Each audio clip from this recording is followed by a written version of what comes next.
Okay, good afternoon, everyone. I hope you are doing very well. It's 4 o'clock and we're just going to start right now.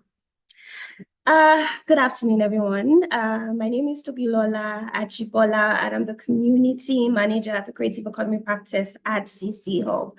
You are very welcome to our first virtual roundtable session for the expat community of practice.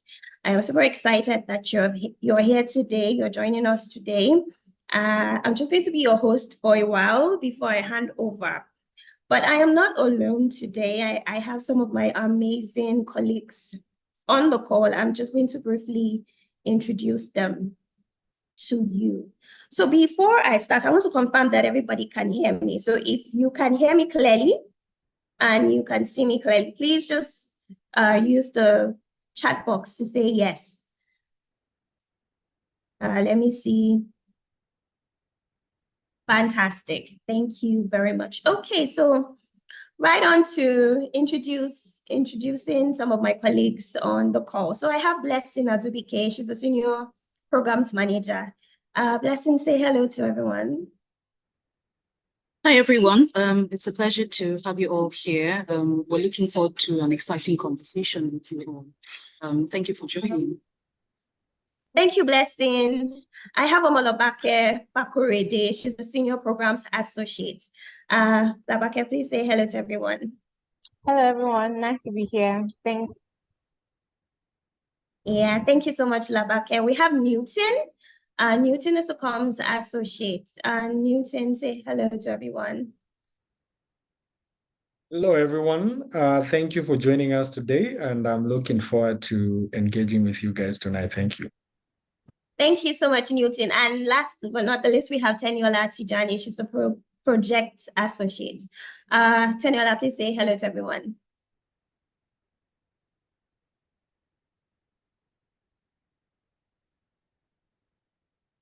Okay, I think Teniola has stepped out for a minute. Anyways, let's just continue. So now that you've been introduced to our team, let's move on. We also have a fantastic moderator who is here today. His name is Fu'ad Lawal. He would be guiding us through this roundtable session. I will introduce him soon. So this is to let you know that we're also live streaming this session on YouTube. So if your internet is unstable, you should just click on the YouTube link. It's in the chat box. Just have it handy just in case your internet is a little unstable. So let me move straight into introductions while we wait for more people to join in. Now, if you are on this call, please, I want you to introduce yourself. I want you to use the chat box to introduce yourself using this format. Please tell us your name, what you do, and where you're dialing from. So it's actually 4 questions. Tell us your name, tell us what you do, tell us where you're dialing from, and tell us what you want to learn in this session. So your name, what you do, where you're dialing from, and what you want to learn in this session. So let me check the chat box to see if anyone has introduced themselves.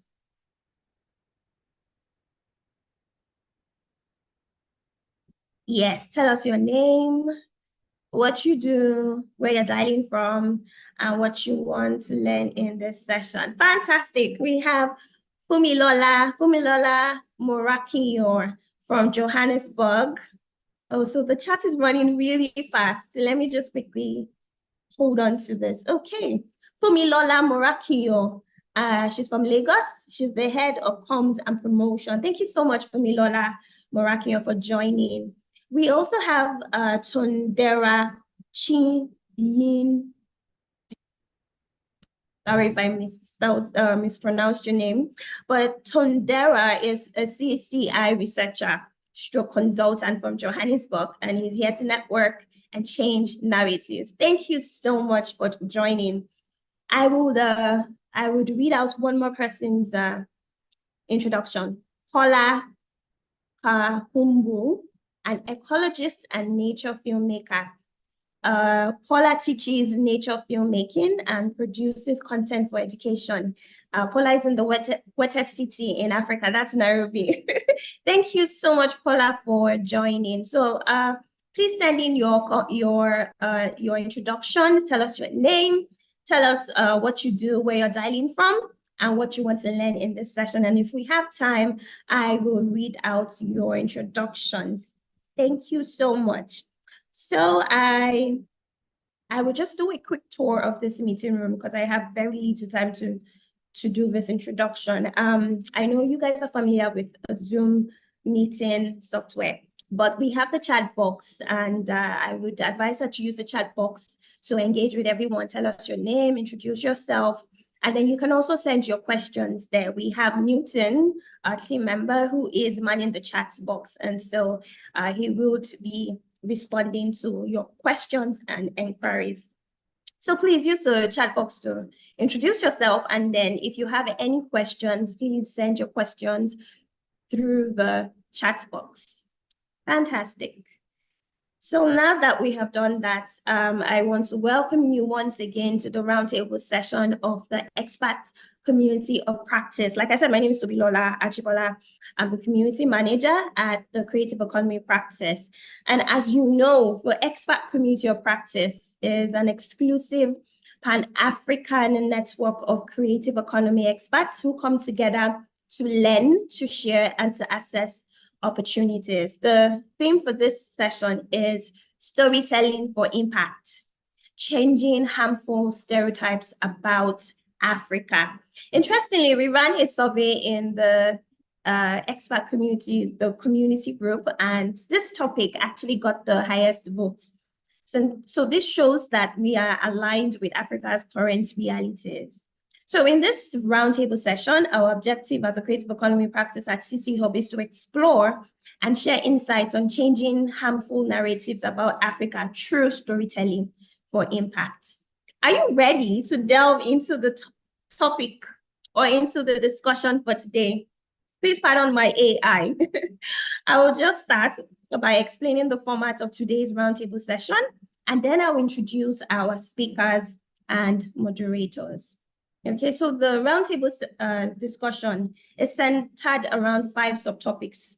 Now, each of these subtopics would be 9 minutes long, and our moderators will guide the discussion by asking the speaker questions. So we have a moderator and we have 2 speakers. I'll introduce them. So the moderator would actually guide the conversation, and immediately after the conversation, I will take the question and answer segments, and then we will close the session. So without further ado, allow me to introduce our distinguished speakers and moderator for today's session. I will introduce them individually by reading their bios, and then I would like you to welcome them with a round of applause. So our very first speaker is Mwihaki Muraguri, and she's the founder of Paukwa House. So I'm just going to read her bio. So Mwihaki loves words, spoken, written, set against the rhythm in a book or a poem. Words have always been central to her creative process. As a storysmith, she's dedicated to crafting words, stories, and digital content to positively influence ideas about progress, identity, historical and contemporary culture from Kenya and the continent. Now, for over 2 decades, Mwihaki has honed her skill in project delivery while working in the development arena across sub-Saharan Africa, delivering positive change in myriad ways. Throughout her career, the advancement of Africa has always been at her core. Now, Mwihaki is based in Nairobi, where she plays house with her husband and 3 children. Ladies and gentlemen, please a round of applause for Mwihaki. Thank you so much. Newton, can we have the spotlight on Mwihaki so everybody can see her face? Thank you. So that's our first speaker. Thank you, Mwihaki, for your presence today. We hope to have a great conversation with you. I'm moving to a second speaker. Our second speaker is Justin Norman. Now, Justin is the founder of the FEEP, an Africa-focused media business that tells better stories about changemakers across the continent. A native New Yorker, Justin quit his job in the sports and entertainment industry and moved to South Africa in 2017. After spending some time in the startup ecosystem, he quickly learned that his Western lenses needed to be more appropriate and applicable to the dynamics on the ground. When he struggled to find the in-depth content he was looking for, he created it for himself, launching the Flip in 2019. Ladies and gentlemen, please welcome Justin Norman. A round of applause for Justin Norman. Thank you so much, Justin, for being here today. Now, lastly, we have our amazing moderator, Fu'ad Lawal, who will be taking over from me as he guides our conversation today. I'm going to read his bio and then we'll give him a round of applause. So Fu'ad Lawal is a media and technology operator who spent the past decade impacting businesses at every level. He's worked at digital media companies from Pulse to Red Media and Big Cabal. That's Tech Cabal and Zcoco, leading business growth at startups like Eden Life. Currently, Fu'ad is the Executive Director of Archivi.ng, a company making Nigerian history accessible by digitizing old Nigerian newspapers and democratizing access to everyone. He also writes and makes stuff at Vestanium. Ladies and gentlemen, welcome our moderator for today, Fu'ad Lawal. A round of applause for him. So I'm going to hand over to Fu'ad, who will guide the session. Now, Fu'ad, before I hand over, this is the structure of the roundtable session. So we have five subtopics that we're exploring, and we have 45 minutes to explore. So with 45 minutes and 9 questions, that means that for every question, we have 5 minutes to discuss. The speakers have 5 minutes to discuss. So once you're done with the discussion, I'll just take the question and answer and we'll wrap up. So that's pretty much it. So over to you, Fu'ad. Thank you very much.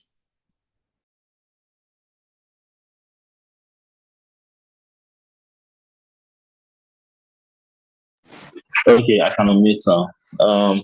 Every time I come back to Zoom, I feel like a Zoom illiterate. I had no idea you could ban people from unmuting their mics, but we learn every day. I think we're just going to jump right into it, right? First of all, I'm going to call your name quite frequently, so I need to make sure I get it right. Mwihaki. Oh, can you help me out? You pronounce your name. Mwihaki. Mwihaki. Mwihaki. Yes. Mwihaki. Yes. Mwihaki. Okay. Hi. Mwihaki. Okay. So I'm just going to start with you, right? I was checking, just trying to explore your background and get the sense, and I realized that, like, in another world, or actually in this world, it does feel like our paths were inevitably going to intersect. I like words too quite a lot, and I'm very curious about, like, just the very, very specific ways, especially because your work is directly tied to like taking ownership of narratives and reshaping them. I'm very curious about like very, very specific narratives that you've seen or that you had to encounter since you started working, like, primarily storytelling and narrative shaping. Perhaps one might be a good start. Just one very, very specific narrative that you struggled with at the beginning, where you think it came from, and how you feel like you've attempted to, like, take ownership of the narrative and shape it and reshape it. Okay, I'm happy to share one from my own country. Yeah. I'm in Nairobi, Kenya, and that's where I've lived the majority of my life. Although I have had the privilege of traveling around our beautiful continent, and I think that is one of the things that really started to shape my thinking about my own country, because, you know, it's only once you leave home is when you start to see yourself through a different lens. But the one story that I will share actually comes out of both media and research. And that was probably about 10 years ago, 9 years ago. There was a heist in Nairobi. Actually, no, in a town that's outside of Nairobi, about 40 kilometers outside of Nairobi, called Thika. And these three young men rented a shop, and for a few months spent time tunneling down and into a bank vault that was behind their shop. And they were eventually, they stole a lot of money very successfully, and they were caught. And when two of the boys were brothers, and then they had a friend, and two of them were graduates. Actually, they were civil engineering graduates. And when their father was being interviewed on TV and being asked, aren't you, disappointed, ashamed of your sons? He said, how can I be? Because all they see every day on TV is that so long as you have money, you can buy justice. Everybody who has money in this country and is accused of stealing never goes to jail because they have enough money to buy themselves out of responsibility. And around the same time, there was a study that was done by the East African Institute on the state of youth in East Africa, looking at 3 countries. And one of the most significant findings that came out was that for young people, money was the most aspirational goal, which isn't a problem, but it was money by any means. Theft, embezzlement, violence, whatever means possible. So long as you have money, that is the ultimate goal. And for me, these two ideas came together to really just show that what we seem to see in our media every day and the message that is being reinforced is that values no longer matter. It is money that matters. And so long as you have that, you have a way out. So for me, that is just one example of a harmful narrative, which is perpetuated very much in our media, our traditional sort of mainstream media, because if you know anything about my country, you know that we are enamored by the idea of politics. It doesn't matter what else is happening in the world or the country. Our newspaper, the front page is always about the political dynamics of what's happening in the country and about money. That is so wild to me as a Nigerian living in Lagos, because everything you said just reinforces the narrative that Africa is a country, because these are very, very Nigerian problems that you just talked about. And I guess this takes me to you, Justin, right?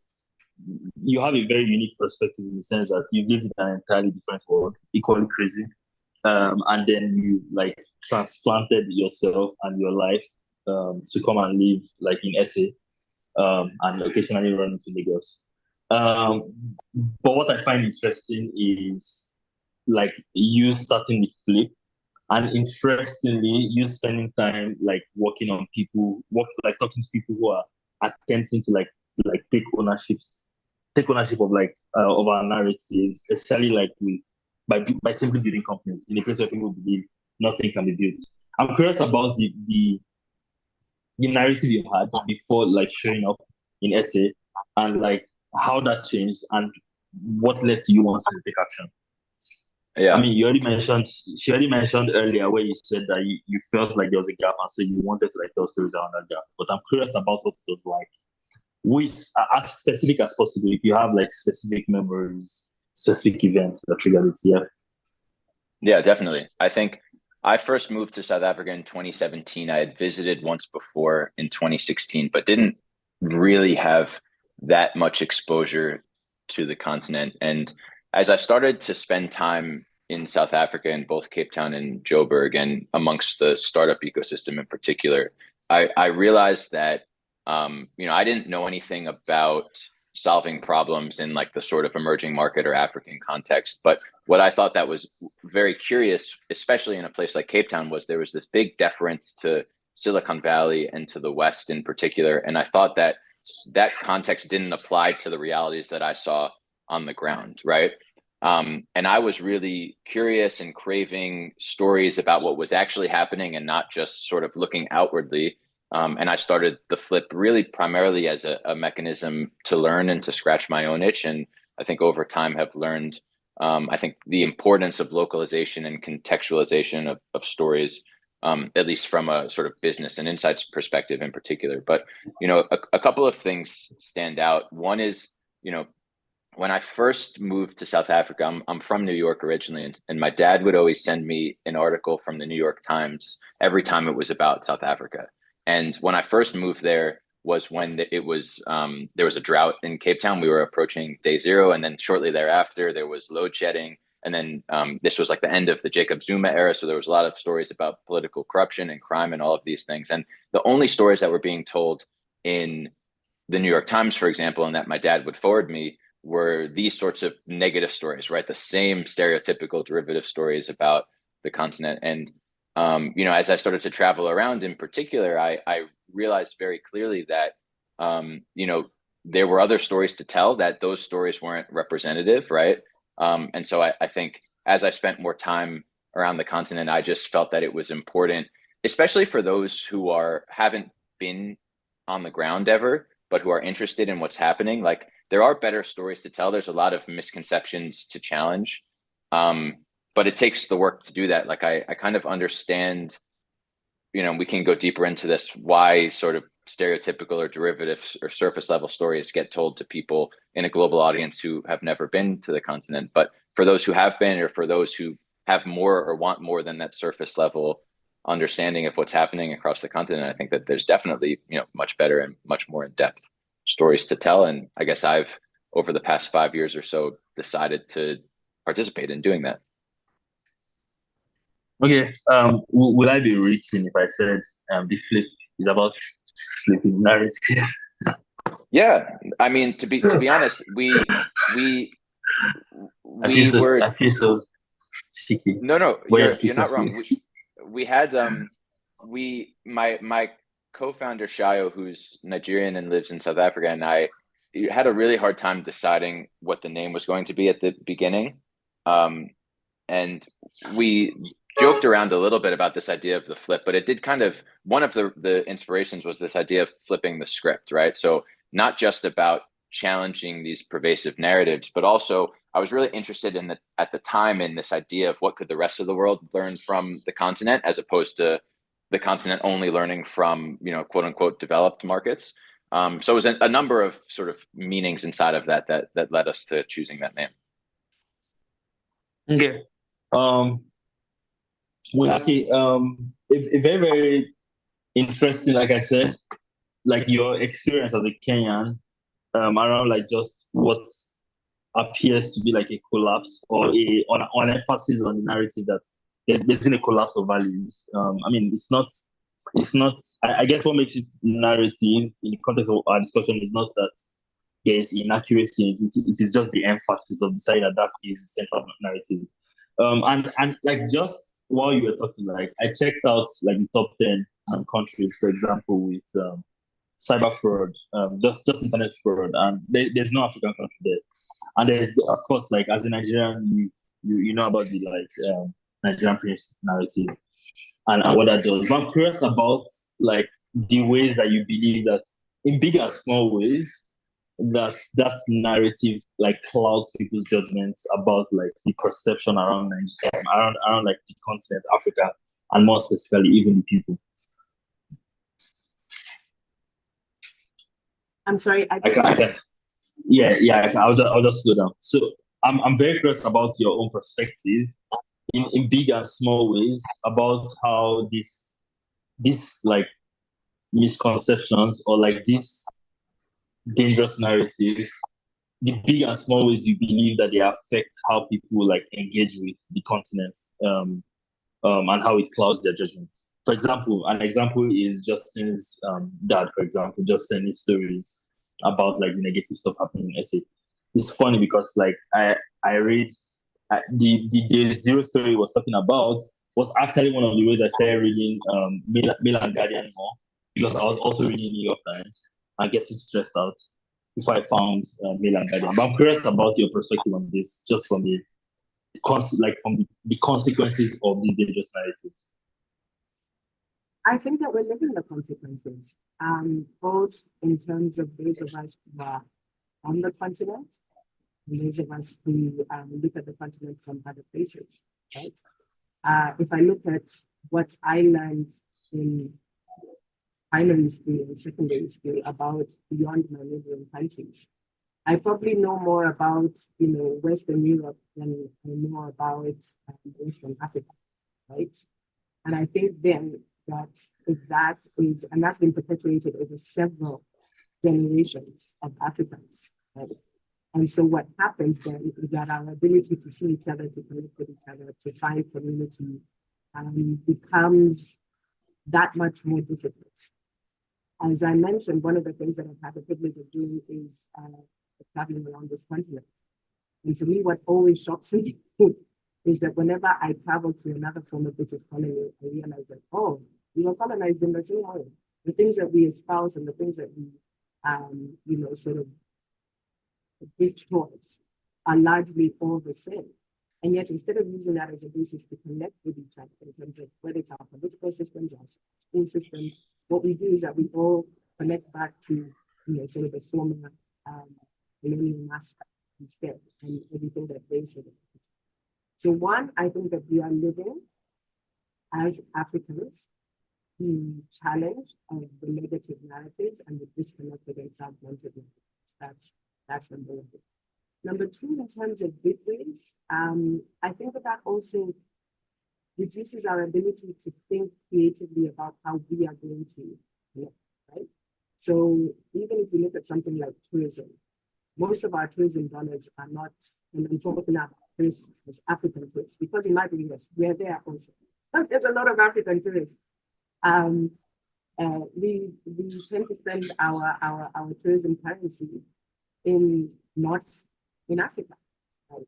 I remember recently, about a year ago, I traveled to Cape Town, and it was about 3 months after after South Africa and Kenya came to the agreement that we will have no visa coverage. Now, until that phase, the visa charge to go to South Africa was something like 2,500 shillings, which is about $20 now, right? The nuisance of having to put together all your bank statements, your letters of invitation, et cetera, meant that people felt it's really just not worth it. So let me go to another visa-free country, which is typically for Kenyans, we buy it.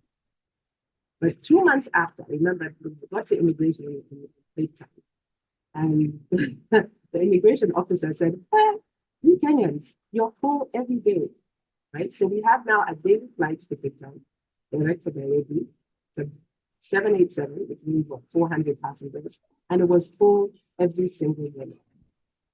Can you imagine how much revenue was being lost by South Africa because someone somewhere decided that a 2,000 visa charge for another African country, a 2,000 shilling would be like $20 visa charge for another African country, made more sense to them, right? So I think that as you will see, most of my examples and my thinking is not about what other continents think about us, right? It's time for us to strip this need for other people's business on us, right? And think about what do we need to do for each other in order to be a more economically strong, socially strong, and much more connected continent. If you will see, just one more example in terms of ways in which we support and we celebrate each other. I'll never forget a couple of years ago, my youngest child was about 7 or 8 and became this fan of Emmanuela. Do you remember Emmanuela, the little Nigerian child, that little girl who became the star on YouTube, right? And he used to talk like Emmanuela, he used to laugh about Emmanuela's jokes and everything. And I think about how, if I look at when I was growing up, I saw no Nigerian, Gambian, Tunisian media or TV, right? I had no chance to be influenced by literature, by, at most, right? At most in the space. And very, sort of established literature, because we're talking about reshaping and whatever, but everyday books which are being manufactured and everyday, sort of programs, that was not something that I got the privilege of. So I'm really glad that in this day and age, I get to know about and that is happening on a daily basis. The same way that I know about what is happening in Hollywood every single day. I think with that, we start to see ourselves, our identity, our culture, our background, our richness with a very, very different lens. And we start to understand that where we will gain, where we will grow doesn't have to be off this continent. That can really be here in this larger thing. Yeah, that's very, very, very interesting. And again, this goes back to you, Justin. And this is specifically because your job is pretty much showing up every day and talking to entrepreneurs. Entrepreneurs appear to be one of the strongest forces in just taking ownership of narratives in any place and then changing it. For example, Nigeria is a very interesting example in the sense that everyone, the CBN has been dropping policies every few weeks, right? Since January, it's been hell. But everyone forgets that the biggest debate in Nigeria from a technology standpoint was whether people would receive payments online. That was the biggest debate in 2014 in Nigeria. And I'm very curious about very, very specific examples from people you've spoken to, from experiences you've had of just people reshape, examples of actual Africans reshaping these narratives that and just having serious meaningful impact. I feel you have a lot of problems choosing from all the people you've spoken to, but I'm curious about one that particularly stands out for you. Yeah, you talked about payments, and the first thing that immediately came to mind is, the Shola, the CEO of Paystack, used to always tell the story about before Paystack and after Paystack, and 5 years or whatever into their journey, once they were acquired by Stripe, they were doing 5 times as many online payments themselves than Nigeria as a country was doing when they started, I guess in 2014. And then you just look at the sort of downstream impact and second order effect of that, I think, in 2 ways. One is, infrastructure on top of which other problems can be solved, right? So payments being an important layer to enable other companies to be built on top of. And then, I know that we just talked a little bit about, solving internal problems, but, within the continent, as opposed to worrying too much about what people are doing globally or the perceptions of people globally. But, I do think it is meaningful to say, to some extent, that Paystack in particular has had an outsized impact on the perception of global investors on the Nigerian tech ecosystem. If you just look at how much it's risen between now and then, and how many global investors have started to participate. And obviously the CBN makes it very hard sometimes. But, I think insofar as, foreign direct investment, for example, is a goal of a country from a development perspective, I think a lot has changed with the tech ecosystem in particular. Now, it's obviously important, I think, to keep tempers in check and I guess not fall victim to over exuberance, right? There's a sort of reality to what is possible, from an outcomes perspective. But, I've always felt that telling these stories of people who are doing the hard work to solve problems is really important in changing minds and perceptions about what is actually happening on the ground. And I think often when I spend time in the US, for example, telling people, they have no idea about, the innovations that are taking place across the continent. And often it is very eye-opening for them to learn. And, just telling those stories in particular to audiences that are interested in being told them can have, some sort of either direct or indirect impact downstream. Okay. Mwihaki,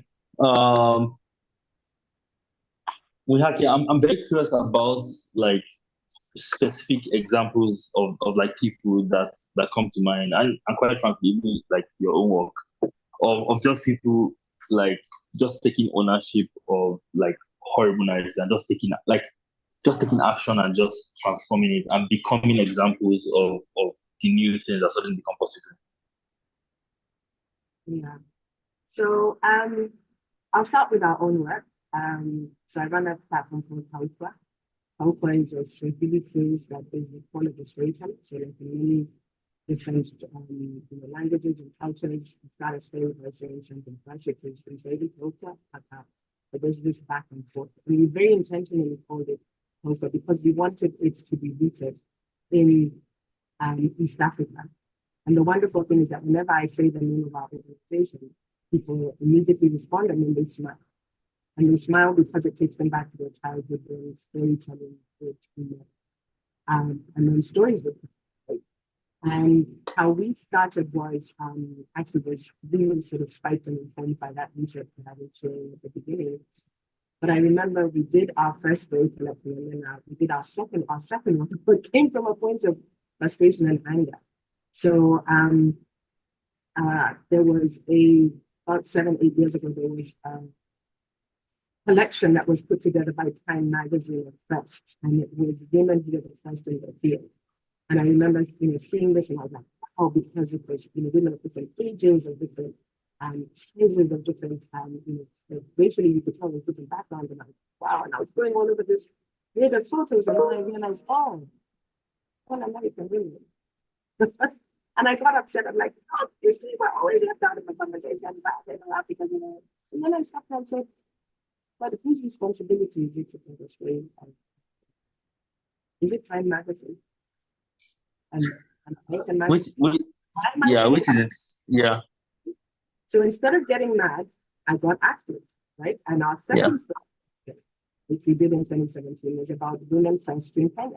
And it was everything from, the first woman mayor, the first accountant, the first doctor, the first archer who represented us at the Olympics, the first, actually, the first Olympic gold. It was the first artist who was, commercially known. And what we were really trying to do was a couple of things: celebrate our own. But the second thing was also to show diversity in terms of what is success in Kenya, because it's still very much around a doctor and a lawyer. But we say, but actually we celebrate when our athletes bring us from the north, right? But we don't tell our children grow up in the land. So we're also trying to bring sort of highlight on that. And then the other thing was that we showed women from, insofar as we could, representing all or as many of the 44 communities that exist here. And that was also to celebrate them. And break down this idea of Kenya belongs or is visited, sort of brought up by a handful of communities, because that's a narrative that we have been sold for a very long time in this country and is used politically every 5 years. So that was where we came from, and really happy to say that it has been the ethos that has continued to push us for the last 8 years: diversity, positivity, narrative, and fact. Right? So we tell stories which are factually correct. And I love that there's so many other organizations that are in the business of positive storytelling. I think about photographers, like there's the community One Touch Live.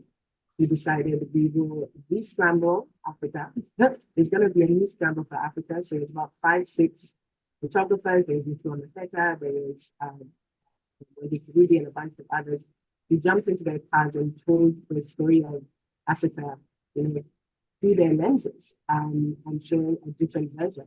They came together, I think, just before COVID, because what happened was whenever you would search Nairobi on the internet, all you get is pictures of Kibera, which is one slum, in one part of Nairobi.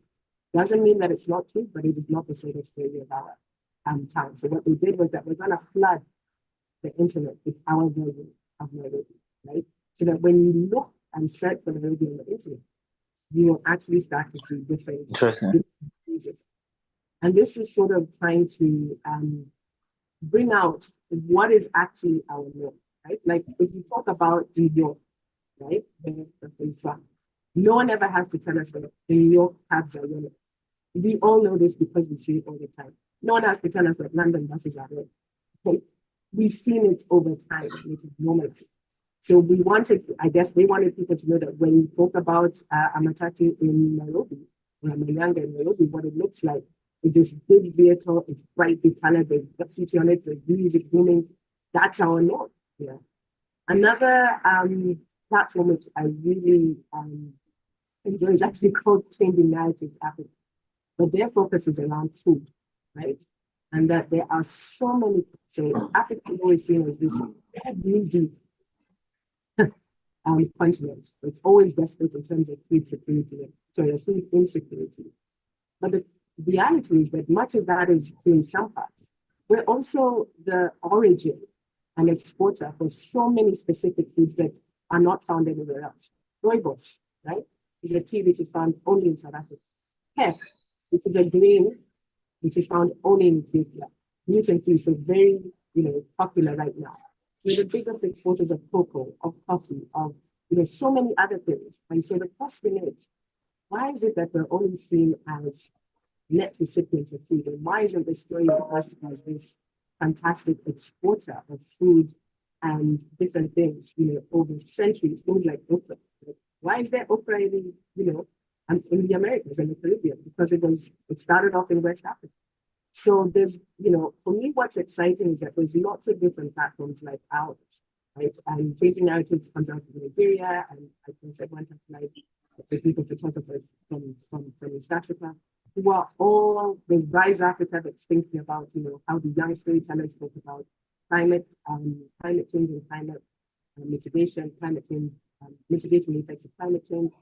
So for me, what's exciting is that we're not waiting anymore for people to tell us which version of Africa they want to. We are like, we're here, we have stories to tell, we're proud of our versions of the stories.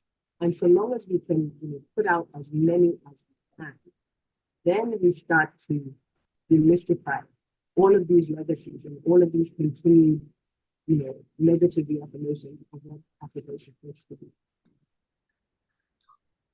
Yes, that also landed very well. Thank you very much. So I'm going to go to Justin, but I think it's better because I'm using my headphones. There are people who are struggling with your audio, so there's a chance that your mic, Mwihaki, is what is making it difficult for them. I don't know if there's an external mic or something. So I'm going to go to Justin now. And Justin, I know like everyone has a role to play. I also understand that to a large extent, you understand your own role that you're playing in this equation. But I'm curious about how you think about the roles of government, media, the general public, and like stakeholders. And even more specifically in your case, like even the subjects of these narratives beyond just individuals like companies. How do you think about the roles that these people have to play in just shaping narratives? So again, specific way to help you answer it properly. How do you think institutions, like actual businesses, how do you think about the role of governments, of media, like storytelling organizations, and lastly, like the general public? How do you think about everyone's role in shaping narratives? Yeah, I mean, I think everybody has an opportunity to play a role, right? I don't know that it's necessarily an obligation, but obviously like the barriers to content creation are reduced such that anybody can play a role if they want to. Mm-hmm. The government one is pretty interesting. I've been, and Mwayaki's just talked a little bit about food, for example, and I'm in New York right now. And one question that I've been asking is, why is there not more like West African restaurants in New York? Because there's a lot of West Africans, right? So it feels like the proportion of restaurants to Nigerian restaurants to Nigerians is lower. And one thing that I'm interested in is like soft power, and there's something called culinary diplomacy, where the government of Thailand, for example, has a very explicit initiative to support Thai immigrants to different countries to help them open Thai restaurants as a way to sort of bridge the gap culturally between Thailand and the countries in which these people are opening restaurants, right? So there's a lot of different ways to change narratives and to tell stories and to do soft power that doesn't necessarily involve stories, but that the government could, for example, have a role to play in. Now, I don't necessarily think that we should be holding our breath waiting for, the Nigerian government to implement a program like that, for example. But never. I think that there are sort of endless opportunities, right, from a media perspective as well. I think that there's a lot of nuance, right? There's a wide variety of the types of media and stories to be told, right? In the tech ecosystem in particular, there's been a sort of lengthy conversation about the role of the media as it relates to supporting the tech ecosystem, and is it bad for the ecosystem if they're telling stories of founders doing bad things, for example. But I think increasingly, there's additional opportunities for editorial platforms and for storytellers to do things, right? Business models are hard. That's a separate question altogether. But I think the point is, and the way in which, for example, there is an opportunity to draw inspiration, in my opinion, is looking at, there are very dynamic sort of storytelling best practices and formats and business models and different things. And I've always tried to look around and see what's happening from the rest of the world, and at least try and then take some of those lessons or some of that inspiration and tell stories about what's happening on the ground or in the African context. And always localized, but yeah, in short, everyone can play a role if they want to, I suppose. Personally, like just from a very, very new standpoint, like the very last people I will wait for is any government. At best, you just hope that when the time for policy comes, they play nice. Mwihaki dropped off. But just even exploring this even further. I'm curious about what does should I say a utopia for you look like, where this ecosystem of narrative shaping, everything just works together. Personally, for example, one angle I'm very, very selfish about is just this question of what does it look like to build a formidable journalism-led continental media company. It keeps me up at night. This is the first time I'm saying it outside, but I'm committing to a white paper on that question this year. But I'm curious about what that utopia looks like, where everything just works together. It's government side, media companies, it's other institutions and general public. What does that utopia look like, where it looks like they're working together to shape narratives? One example for me, and again, I guess this helps you think about it properly, is there's this podcast I really like called 99% Invisible. It's about design. And there's this episode called It's Chinatown. And it's about how Chinatown was created. It's fundamentally the idea that there are no fortune cookies in China, only in Chinese restaurants. And how basically it took a dangerous narrative about Chinese people and immigrants in America, and then made it into a tourism destination, a healthy tourism destination, and then spread the idea across the world. I'm curious about specific ways that you think, and Mwihaki, if I hope I provided enough context to that with my explanation and question. I'm curious about specific ways you think that we could, where everything just works together on the government side, on the media side, the business side. I'm specifically adding business, mostly because I genuinely believe in the power of enterprise to just bring change. And last, just the general public in shaping narratives. Yeah. Mwihaki, do you want to go first? Or Justin, you want to go first? Okay, you have no audio. I can go. Okay, Justin, I'll go first. Yeah. I think the really hard thing, in my opinion, in terms of the proliferation of storytelling in general, is the business model, right? And I think everywhere in the world, with few exceptions, making media work is really hard, right? It happens in the US, in Nigeria, everywhere, right? And so I think that's the place to start, right? Is just with the disclaimer that all of this is very hard everywhere in the world, and especially on the continent, but not just on the continent. I think this is where, right? Government programs or grants or organizations that want to fund storytelling in a real way, right? Not just $1,000 grants, but really trying to fund operations. All of that, I think, is is important. I think in the context of media business models being tricky in general, right? You know, speaking for me personally, obviously there's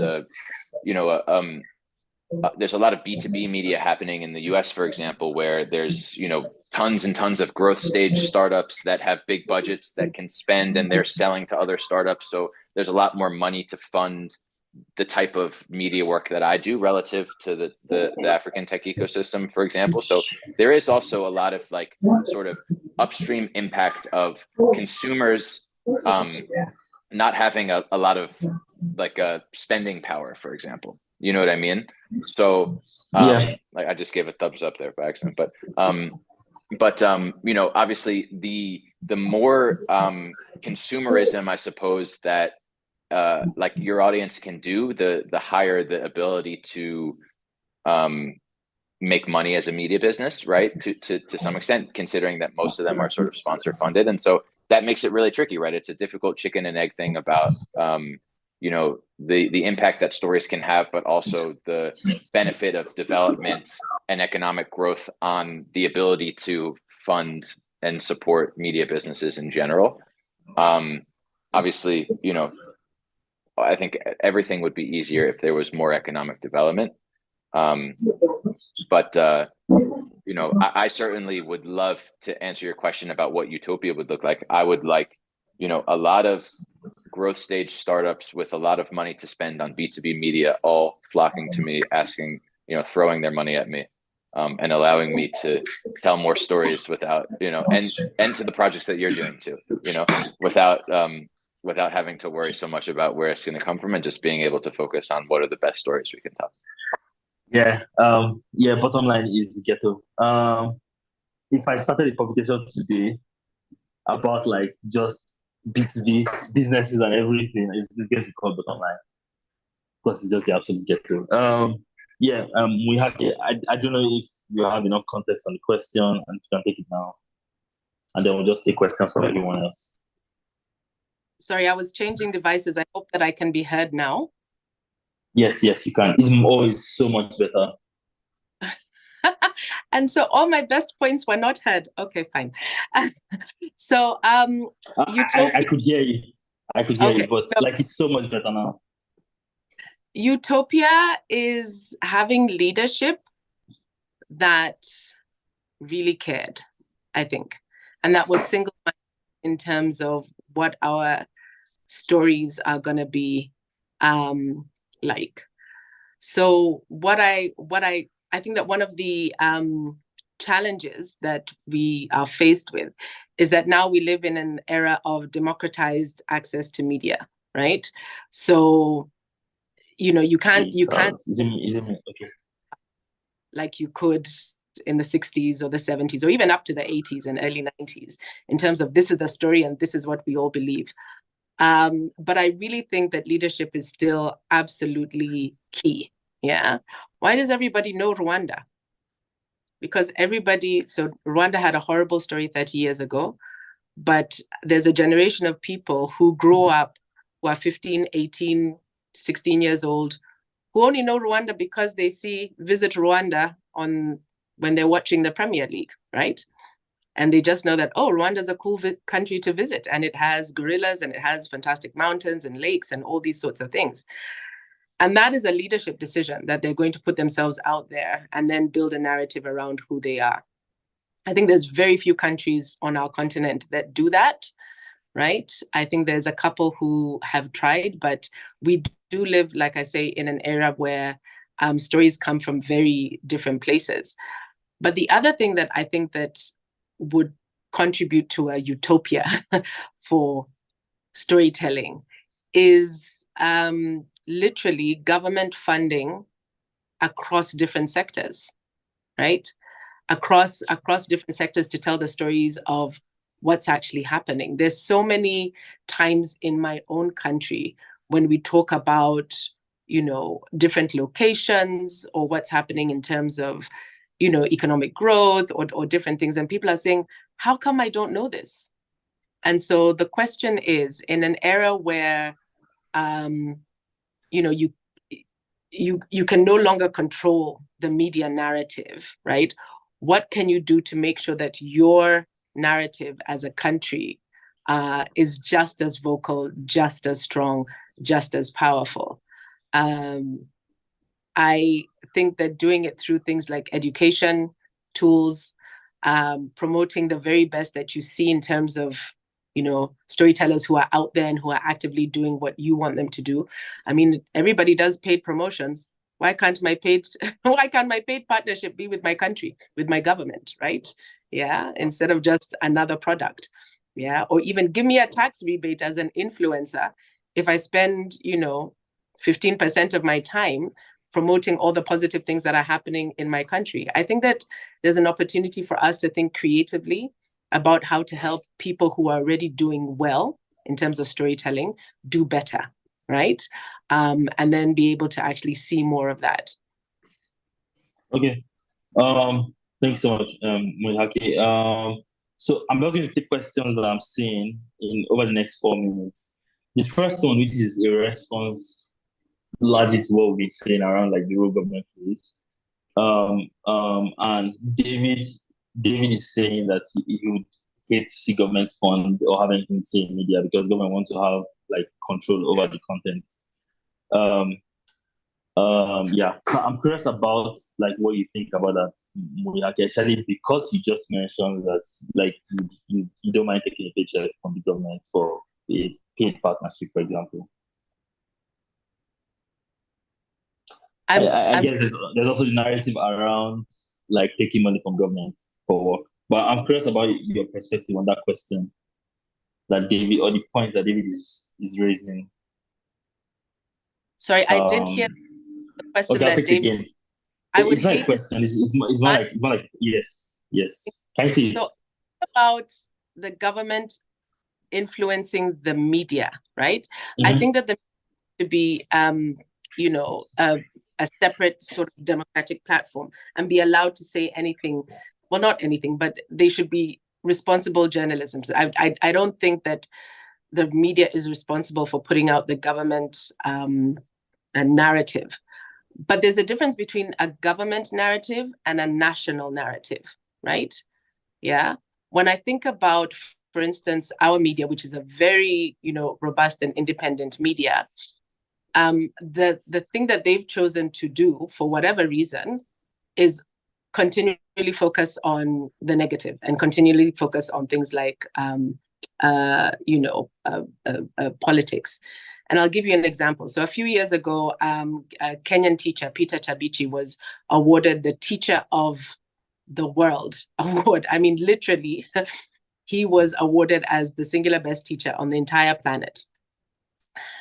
I think that the award ceremony was held somewhere in the UAE or in one of the Emirates, either Qatar or Dubai or one of them. And he was front page in their national newspaper the following day. He was page 3 in all our dailies. He did not make the front page.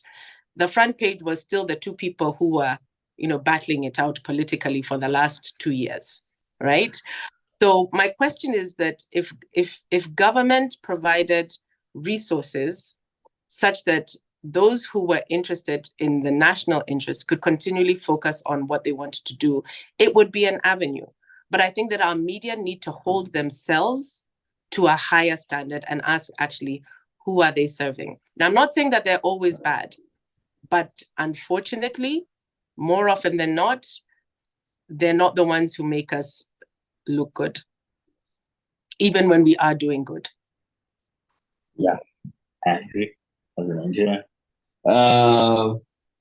Yeah, okay. So I'm going to scroll through and see if I can take one more question from someone. Zola is asking, I hope I pronounced that well. Zola is asking, please define what a dangerous or harmful narrative is. If it depicts something negative like but is factual, is it harmful? If it's false but paints a positive picture, is it necessarily harmful? If it's one-sided, does that make it harmful or dangerous? Why not? I feel the need to respond to this. Maybe if anyone else wants to take it. A few days ago, a Nigerian went to Paris for the first time and took photos of like what I imagine is their downtown. And the roads were dirty and said, "Oh, like this Paris people always talk about. Why is this so dirty?" It turns out that the place where he went to take photos is a part that is largely populated by immigrants, mostly from Africa. It's also a market. So one of the core tenets of markets is, especially open air markets, just public markets, is like it does get dirty, like quicker than most places or most parts of town. And what he was doing was also like reinforcing the narrative that immigrants are like a big part of the problem in Paris, like without even trying. So it's a fact that the place was dirty.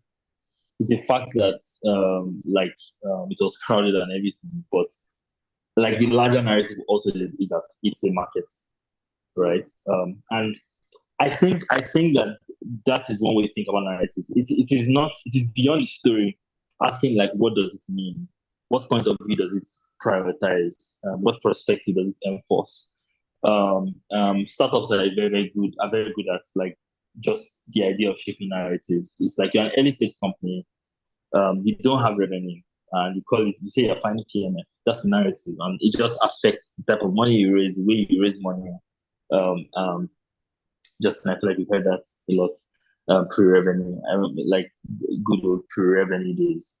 But yeah, I wonder if anyone else wants to take this part about like what is narrative. Mwihaki, again, I am invested in your perspective on this because I feel like you spend more time thinking specifically about narratives than any of us. So time check, we're 2 minutes past time. So maybe if you take this, we'll just wrap up if you guys have any like final points to add. Yeah. Just that a narrative is not a single story, right?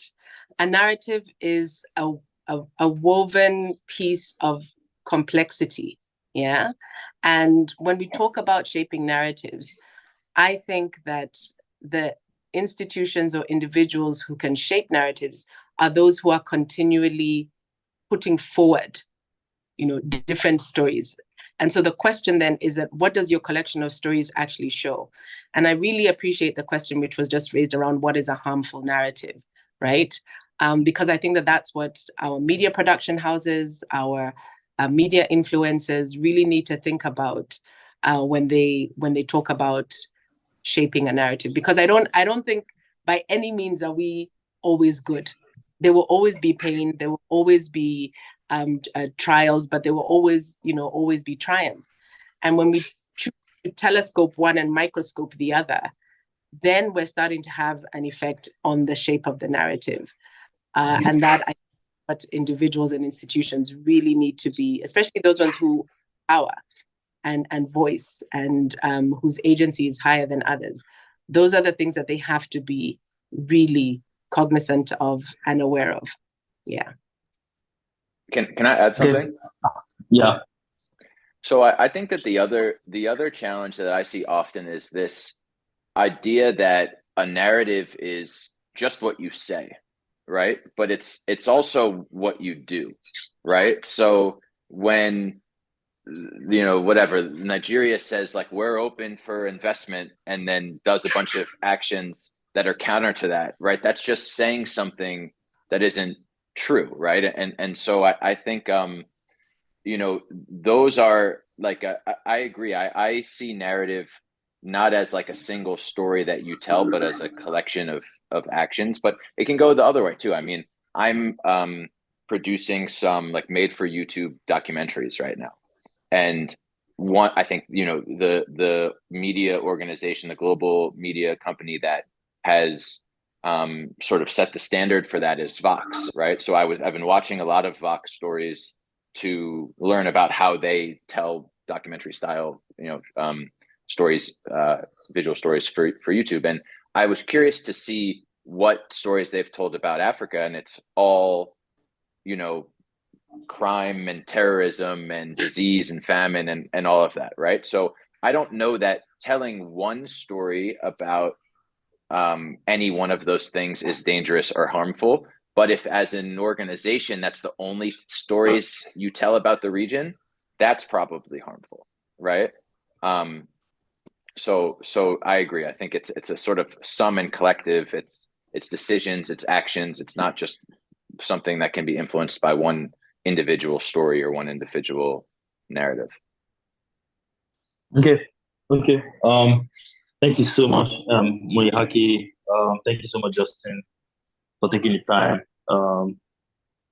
I will be stalking. I'll be waiting for the documentary you're working on, Justin, and I'll be stalking you for the Mwihaki. Thank you to everyone who, of course, was in the chat engaging. I wish I could take more, but time. I feel like if you have any more questions, you can like hit up Mwihaki or Justin on LinkedIn. I don't know any other channels be available, but I know definitely I already saw both of these LinkedIn's. And you can hit them up with your questions. They're going to commit to answering your questions, right, Justin and Mwihaki?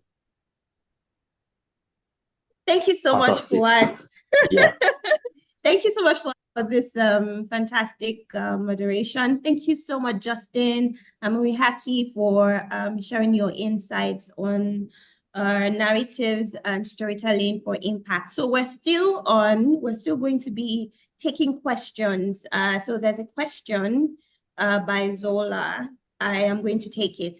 And if you also have more questions, please send it to the chat box. If you want to ask your question live, there's also room for that. So just indicate in the chat box and I would pick you.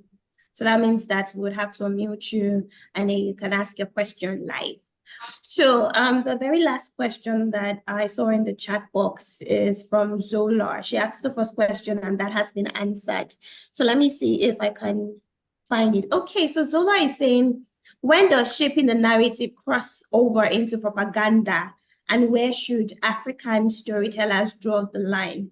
So I'm going to go to Justin, and after Justin, I want Mwihaki and Fuad. I want you also to answer this question. So Justin, over to you. So this might be a little bit of a controversial take, but I think a little bit of propaganda is a good thing. But again, like grounded in realism, right? But everyone is telling their stories and advocating for the things that they have to do, right? If it's unrealistic, ultimately that'll be found out. But the fear of being seen as a propagandist should not dissuade you from telling the stories that you have to tell. Fantastic. Thank you. Thank you, Justin. Mwihaki, do you want to share your thoughts on this? I'm with Justin completely.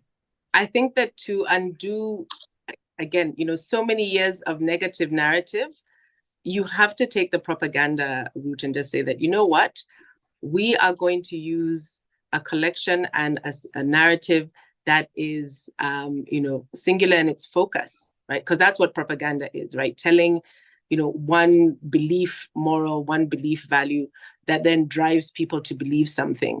Imagine if our propaganda was that Africa is wonderful, right? And Africa is the best place to live. What would that do? Yeah, adding more narrative. On propaganda. I think of propaganda as an editorial policy on a national scale, for example. Because fundamentally, it is like what are the things you choose to tell people about themselves. One of the things that with the work at archiving that I'm also learning just from conversations with people is how little we know about ourselves, right?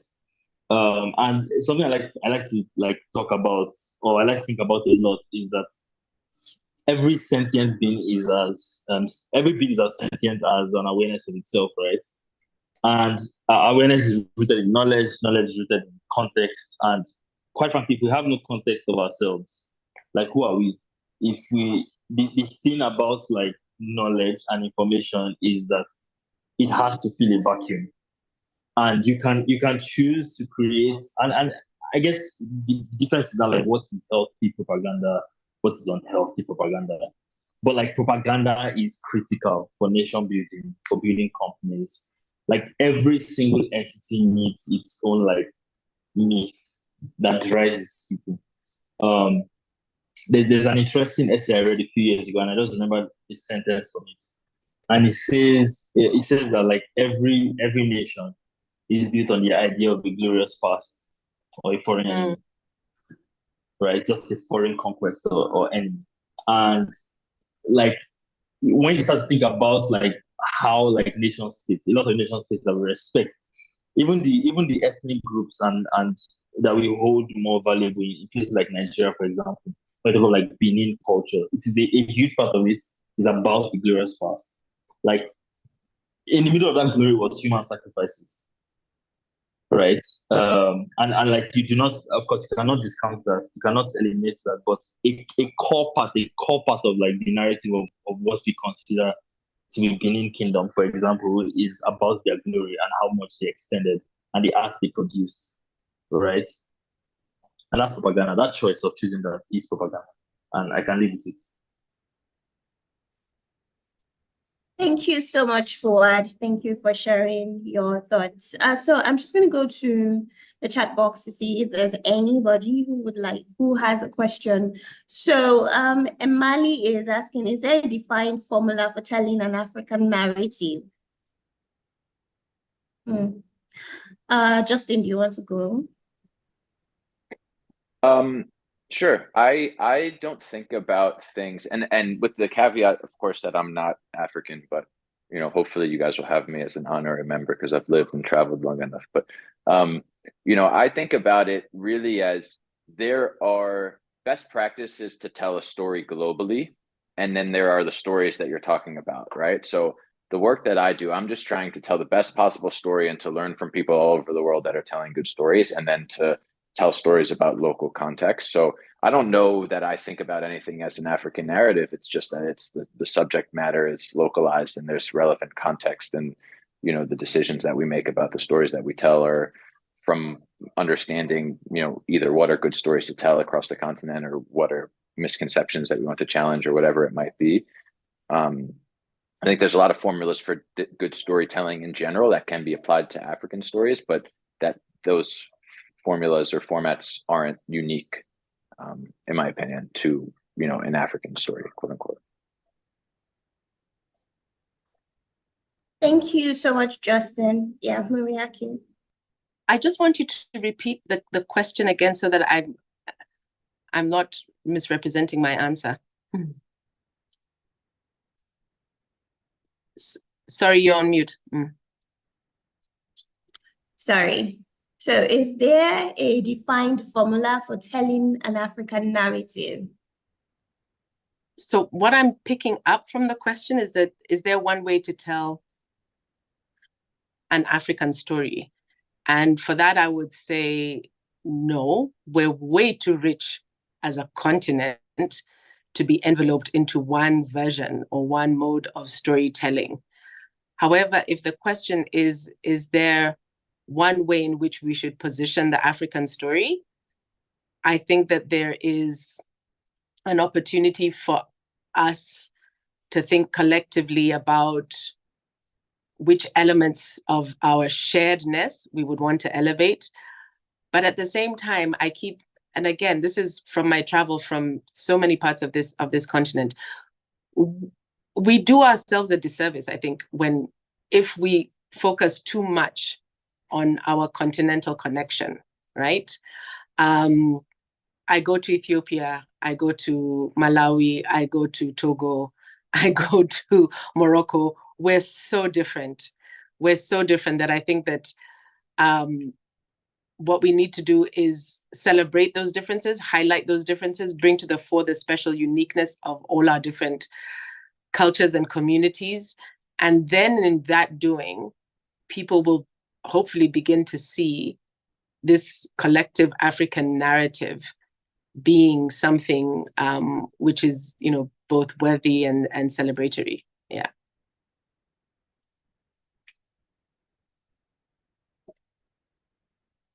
Fuad, do you have any thoughts on this? Yes, I also want to add like an extra layer, which is, and it's kind of a paradox, but I like the idea of a I like the idea of a single agenda. Um, like difference is very critical for like just for experience. There are places where like a singularity of purpose also like helps to reinforce like a sense of a shared mission, especially because of the shared problems in many ways.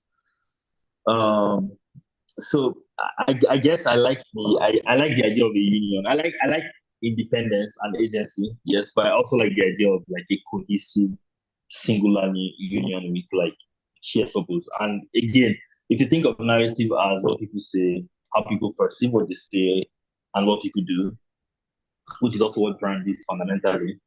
Um, you can say that like part of the idea of that singularity is AFCTA. It's opening the borders across the continent.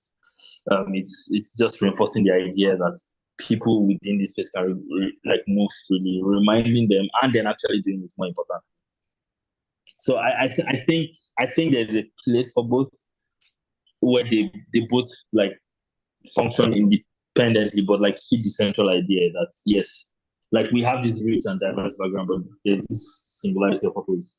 And I think that has appeared in a couple of activities, and we see it appear in a couple of activities. For example, is the World Cup, where the last African country is the country everybody across the continent backs. Doesn't matter if it's South Africa and Nigerians, or it's Ghanaians and Nigerians, and Nigerians will back Ghanaians. So yeah, I guess that is like the small paradox there. It's not I hope it's not a contradiction to anyone. I also saw a comment I just need to like respond to. I actually had to check. I actually had to check the comment, because I'm reacting to David's message.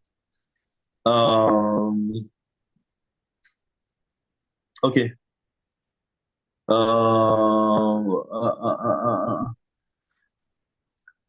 I think I largely agree, David. But like like language is like language itself is so political. I don't know if I can get, like, I see what you're saying, and I understand like the importance of this thing you're saying. But also, I also think like it largely depends.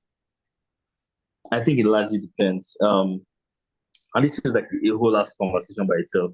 But I don't agree. Can I address it too? Definitely. Yeah, I don't agree. It's never a big thing. I don't agree. Yeah, just. I also think I understand that the term propaganda has a political connotation, and maybe in the strictest definition of the word that's true. But you know, like to make an editorial decision about the stories that you tell, I don't know. Political. Well, it can be political, or it can't be. I mean, I don't you know, I think there's decisions to tell stories, or you know, the decisions that you make to tell specific stories, or the way in which you tell stories, or what stories you want to talk about, right? And I understand the political connotation, but I think when I'm wanting to tell business stories, I am very explicitly wanting to tell stories with an optimistic bias, right? And I'm not making any allusions to being the media or having a political point of view or anything. And I don't know, is it propaganda to explicitly say we're an editorial platform and yes, we have bias. We don't intend to sugarcoat the realities, but you know, there's enough negative stories out there in the world about the region, and so therefore we want to tell, you know, positive ones. I don't know. I think that's what at least I'm coming from when I'm saying like a little bit of propaganda is not a bad thing. Again, that's different from like the government doing propaganda. Yeah, I don't know if Mwihaki has also add anything to that. No, I think I shared my Yeah, reflection. like some like just I think this is really, really but like it's also this thing where I like to think of like say news, and it's interesting, David. I'm talking about your experience as a journalist. I think of news even in layers, right? Which is like, for example, if you are reporting what is happening in the news, right? It's one of the biggest parts of editorial, like because people are reacting to the FOMO people have. The job to be done is to solve that FOMO problem. Tinubu did XYZ. Kagame did XYZ, right? Like that is what happened. That is a fact.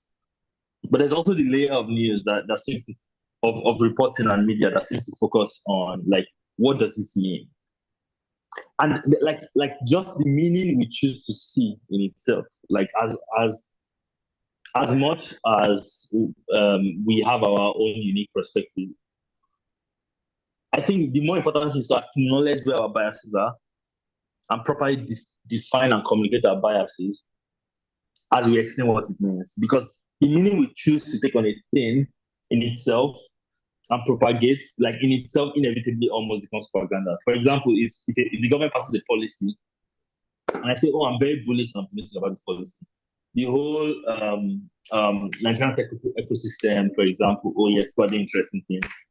It made no sense. Like when all of that started, and it is the largest like creator of opportunity in the last decade across the country, the last 15 years within Nigeria. So I guess the fear of propaganda, and more especially the word, like the political history of the word. But like just from the pure like technicality of what does propaganda mean, I don't hate it. I just need to know who is doing it and what their motivation is. To be honest, yeah. That was very, very insightful. Thank you so much, Fuad, for that. So there's one more person who has a question. And because we have very little time, I'm just going to tell her to turn on her camera and ask her question. And then I'll take just one speaker who would answer that question. So Helen, are you still interested in, I don't think she's here anymore. Helen, if you want to take your question, please use the raise hand button if you're still on the call. I don't think she's here. Okay, so that pretty much ends this conversation. Thank you so much, everyone, for joining us. Before I end this conversation, I want everyone to fill our feedback form. It's an interactive form. It's a survey. So I want you to fill it right now. So the link is in the chat box. So please fill it, keep your chats and your comments coming and while you're filling the survey. So at this junction, I just want to say thank you so much, Justin, for your insights. Thank you so much, Mwihaki, for your insights. And thank you so much, Fuad, for your insights and moderating this session. I also want to say thank you to everyone on this call for joining. We are going to do two more things before we leave. We're going to fill the survey and we're going to take pictures. So get ready to turn on your cameras if your camera is not on, because we're going to take fancy pictures and we're going to, take fancy pictures. So please get ready, turn on your camera. And while you're turning on your camera and you're waiting to get, to take the pictures, I can see you, Doreen. I can see you, Martin. Thank you so much, Emily. So please fill the survey. The link. Okay, so I'll post the link again. And yes, thank you so much, Newton, for posting the link. Yeah, so that's the link. Yes. So I'm checking the main documents and I can see that there are a lot of people on this call, but we only have 10 responses. So if you haven't filled the survey link, please go to the survey form, yes, and fill out your thoughts and your comments and your observations. Tell us what you think about this roundtable. If you want us to do more, yes. Okay, so while you're filling the form, I'm just going to read out our announcements. So we do have a couple of announcements for you. I do understand that everybody is in the expert community of practice, but if you're not, please let us know so that we can add you. The very last announcement is our newsletter. So we have a newsletter that we send out every month. And if you're not signed, please sign up for our newsletter. There you get to hear all of our activities and upcoming events and just pretty much information about the brand. So if you haven't signed up to the mailing list, please sign up. The link is in the chat box. And if it's not there, I'm just going to add it right now. So please sign up so that you can get updated on all our activities. Yes, thank you, Newton. Fantastic. Okay, so it's camera time. So can everybody turn their cameras on? Let's take a picture. Fu'ad, yes. Okay. So at the count of 3, I will take, let me change my screen. Yes, fantastic. Okay, yeah, so at the count of 3, I will take a picture. Sharon, are you ready? Omalade, Michael. Yes. Are you ready? Yeah, so more people are turning on their cameras. I can't see you, Sharon. You seem to be blocking the camera with your finger. Okay, CK, are you ready? Okay, 3, 2. Okay, let me admit this person, sorry. Teniola, okay. 3, 2, 1, cheese. Cheese. Yes. So let's take another picture. So in 3, 2, 1, cheese. CK, so let's do one more because I can see CK and Yotam Fury. So please, can you turn on your cameras? CK, okay, so CK, can you turn on your camera? Okay, so in 3, 2, 1, cheese. Okay, thank you so much, everyone, for joining. We're super excited to have you, and we're also glad that you waited till the end. I hope this conversation has been insightful for you. Thank you so much for joining. Also, a big thank you once again. We can never thank you enough. Thank you, Justin, Mwihaki, and Fu'ad Lawal for joining and coming in as our moderator and speakers. Thank you so much. So before I go, I need to have my survey form filled. So let me just check one more time. So if you know this is the last time, we have 2 more minutes to go. So if you haven't filled the survey form, please just click on it. I think what you should do is just click on the link and then you can fill it, once we end the session in a minute. So please just click on the link. Yeah. Okay, it's a wrap from me. Thank you so much, everyone, for joining. We're going to have one more roundtable later this year, and we will communicate the date, the topic to you in the expert community of practice.